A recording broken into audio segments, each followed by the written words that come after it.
Price B to God. கர்த்தருக்கு ஸ்தோத்திரம். விசுவாசம் எபிரேயர் 11:10 வாசிக்கிறோம். ஏனெனில் தேவன் தாமே கட்டி உண்டாக்கின அஸ்திபாரம் உள்ள நகரத்துக்கு ஆபிரகாம் காத்திருந்தார்.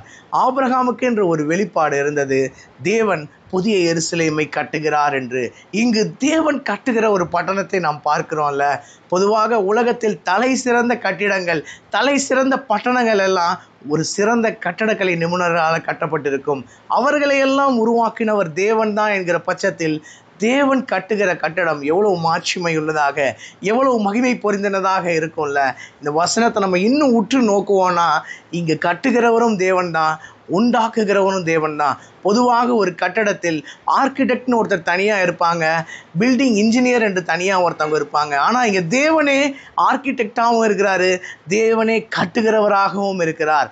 அந்த கட்டிடத்திற்கு, அந்த புதிய எருசலேமுக்கு, அந்த பரம கானானுக்கு ஆபிரகாம் காத்திருந்தார். நாம் காத்திருக்கிறோமா? நாம் ஆவலாக இருக்கிறோமா? பிலிப்பியர் 3:20 அப்போஸ்தலனாகிய பவுல் சொல்றாரு, நம்முடைய குடியிருப்பு பரலோகத்தில் இருக்கிறது, அங்கே இருந்து கர்த்தராகிய இயேசு கிறிஸ்து என்னும் இரட்சகர் வர எதிர்பார்த்து காத்திருக்கிறோம். நாமும் இயேசு கிறிஸ்து வர எதிர்பார்த்து காத்திருப்போம்.